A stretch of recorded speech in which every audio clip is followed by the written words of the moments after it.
Halo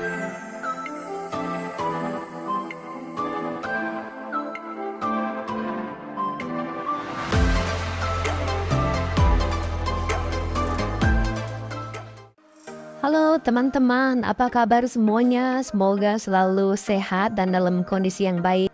Ini itu menjawab pertanyaan netizen ya, stay di dalam negeri atau kerja di luar negeri. Bagi kalian yang sedang galau, mau stay di dalam negeri dengan pekerjaan saat ini karena udah punya karir bagus, or challenge ke luar negeri. Maklum, rumput tetangga lebih hijau.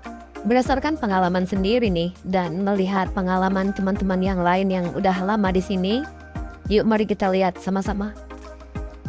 Jika saat ini kalian udah di posisi yang baik, karir sedang cemerlang, gaji dan tunjangan bagus, bisa nabung, membeli rumah, kendaraan, tanah, bisa membangun usaha, apalagi yang mau kamu cari.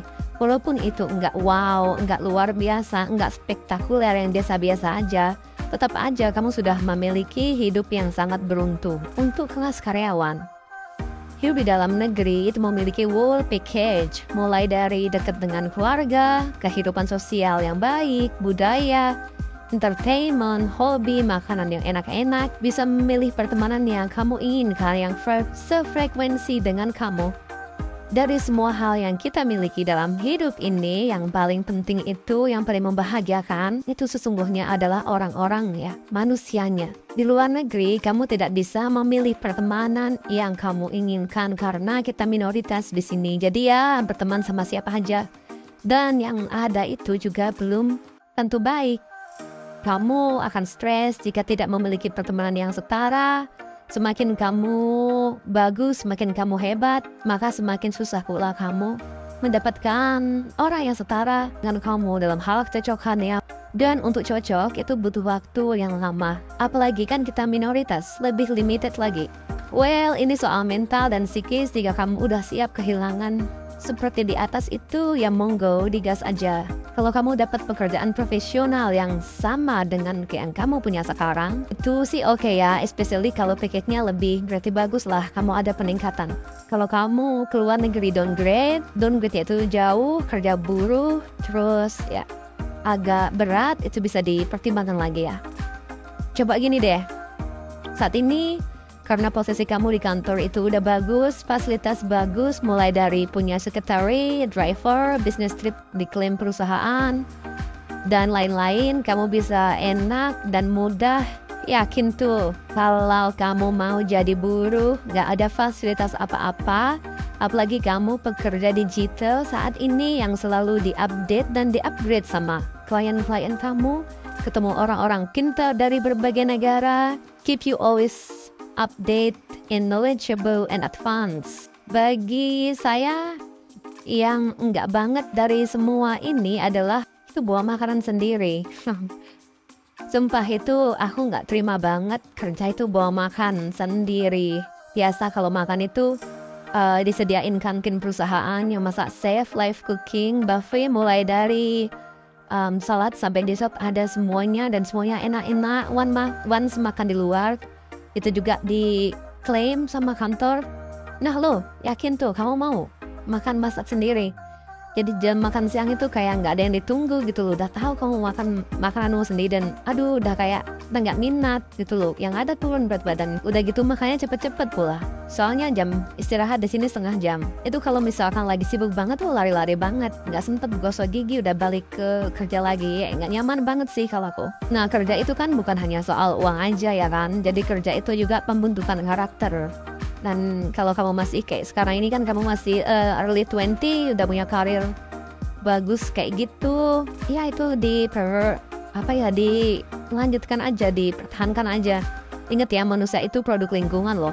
Tempat kerja itu juga sangat menunjang atau membentuk karakter kita. Kamu masih kecil nih, mulai dari diwajibkan dan di training dan diharuskan kamu behave, kamu punya manner yang baik karena kamu juga intens sama customer kan, sama klien, maksudnya sama business partner. Dan kamu biasa di training mulai dari table manner sampai communication manner sampai semua permanner-manneran lah udah katam. Kamu akan punya kebiasaan yang baik dari semua itu di dalam waktu yang lama nantinya. Yakin tuh kamu kuat dengan lingkungan buruh nantinya. yang kata-katanya kasar, nada-nada tinggi. Kalau ngomong itu nggak dipikir, dikit-dikit iri, benci, bully, buru-buru mau update sistem dan market ya kan. Yang ada lihat tembok tiap hari, pulang kerja udah capek luar biasa, nggak ada waktu untuk dan tenaga untuk hobi dan bersenang-senang. Akhir pekan juga udah dikejar tagihan, harus bayar kos dan lain-lain. Seperti itu kondisinya kalau kerja buruh. Lanjut, biaya hidup di luar negeri itu tinggi banget, especially di negara maju kayak di Australia. Jika kamu dapat pekerjaan bagus, bergaji tinggi, yang kamu dapat pekerjaan profesional, yes, it's okay, go for it. Kamu berarti mengalami peningkatan. Tapi kalau kamu pindah kerja ke luar negeri yang kayak tadi itu, kamu ya kayak saya sekarang jadi blue collar, setiap minggu dikejar tagihan, kayak nggak punya nafas karena tidak ada waktu untuk mencari peluang. Saking sibuknya kerja jadi kuli sampai rumah udah capek. Ya kalau menurut aku itu rugi ya, sayang ya. Coba gini deh, ya dalam negeri kamu bisa nabung berapa setelah bayar tagihan-tagihan, setelah cost living dan expenses. Begitu juga jika kamu di luar negeri. Jadi hasil akhir dari semua gaji kamu, itu hasil akhirnya kamu nabung berapa. Nah dari situlah sebenarnya yang harus dilihat ya. Banyak orang yang salah pengen kerja di luar negeri, menurut aku dari sini nih salahnya. Contoh, kalau orang punya gaji 40 juta di Australia, terus cost living dan lain-lain itu 20 juta, sisa 20 juta kan. Dengan currency Aussie dan apa-apa mahal itu, uang 20 juta, kalian di sini jadinya 2.000 Australian dollar, dan itu menurut aku nggak banyak ya untuk bisa ngapa-ngapain. You cannot go far lah dengan uang 2.000 itu kalau menurut aku ya. Bukannya saya tidak bersyukur, karena memang apa-apa mahal aja. Ya intinya dengan uang itu kita bisa kok di dalam negeri, gitu intinya. Tapi kalau kamu nggak dapat uang yang bagus banget ya, berarti itu rugi banget ya kan. Karena ngapain ke luar negeri kalau kamu nggak mengalami peningkatan yang pesat.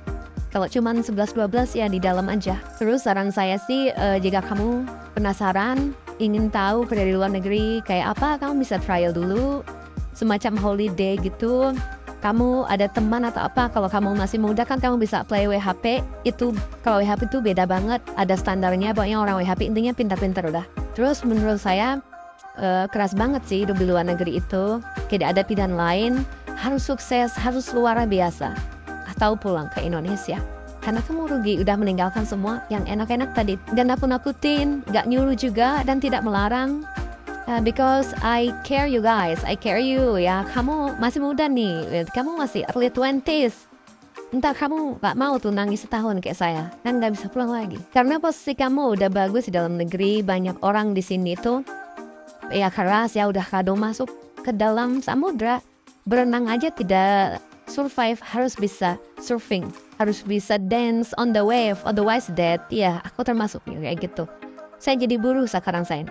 Unless kamu ada yang bawa di sini udah dijamin dan serba ada, banyak waktu, tenaga, ada uang untuk develop diri sendiri sambil lihat opportunity mau ngapain. Tapi kalau datang sendiri jadi anak kos, harus bayar semuanya. Kerjaan kamu buruh, kamu downgrade, pulang kerja kamu udah capek, setiap akhir pekan ditunggu sama tagihan untuk bayar-bayar. Sisanya uangnya tinggal dikit pula. Yakin tuh kamu mau kayak gitu. Biasanya orang itu lapar mata aja sih kalau menurut aku. Kalian lihat di sosial media postingan orang yang bagus-bagus, jalan-jalan, ya pokoknya yang estetik.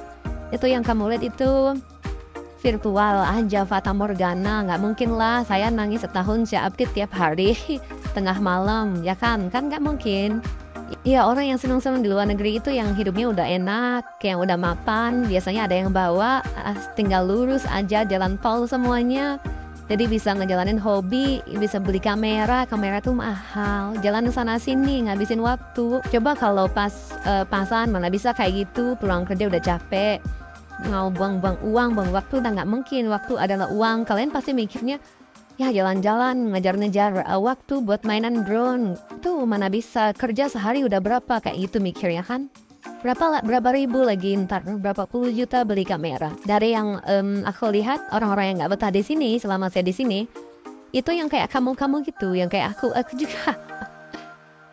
Pikirannya enak, nggak enak, capek banget. Karena di sini tuh gaji karyawan sangat tinggi, jadi apa ya, kerjaan tuh juga kayak dia satu orang ngerjain banyak sekali, multitasking. Aku tuh juga sempat masuk hotel loh. Saya kan background perhotelan, saya sempat masuk hotel. Seminggu aja di hotel itu, aku mencoba untuk memahami bisa nggak saya. Di hari pertama saya masuk itu saya udah tahu saya nggak kuat, saya udah nggak bisa. Karena itu yang aku lihat kayak perhotelan di Bali 15 tahun yang lalu. Terus bagi kalian yang komen negatif, yang marah-marah, yang nggak terima, yang ngata-ngatain kalau saya itu pamer-pamer, sok-sokan hidup di luar negeri. Not at all darling. Ya nangis setahun nggak mungkin aku posting, ntar kalian ketawa lagi. Kalian kan seneng lihat orang menderita ya kan. Jadi waktu saya masih ABG, saya masih ngejar-ngejar karir, buka usaha di Bali, di Indonesia dulu tuh. Satu punya pemikiran kayak gini, yang bisa kalian ambil kalau baik, kalau enggak ya skip aja. Kalau kita tuh nggak bisa jadi tuan rumah di negeri sendiri, kalau kita tuh nggak bisa bersaing dengan bangsa sendiri yang budayanya bahasanya sama, yang kita tuh nggak bisa mengalahkan diri sendiri, intinya yang kita nggak bisa berjaya di negeri sendiri. Bagaimana di negara orang? Kalau memang foundationnya atau basicnya belum bagus, gimana mau keluar, yang ada jadi bulan-bulanan kan? Ya itu intinya my opinion. Yang udah bagus di situ dipertimbangkan lagi ya, jangan lapar mata, jangan lihat rumput tetangga yang lebih hijau. Yang mudah ikut-ikutan aja, intinya di dalam hidup ini semua disesuaikan dengan diri sendiri lah. Karena yang baik buat orang lain belum tentu baik buat kita. Begitu juga sebaliknya. Orang yang senang-senang aja itu cuman kelihatannya aja lah pasti. Nggak semuanya kayak gitu maksudnya. Kalau punya pilihan-pilihan yang udah bagus, kamu udah di tempat yang bagus, ya ngapain kamu memilih yang tidak bagus? Jangan pernah dengar kata-kata orang. Pokoknya dengarkan hatimu sendiri ya. Percayalah apa yang kamu lihat, bukan apa yang kamu dengar. Oke? Sesuaikan dengan diri sendiri. Di dalam atau di luar negeri, semoga kalian semuanya sukses, hebat-hebat, berjaya dengan cara kalian sendiri-sendiri. I love you all. Thank you for watching.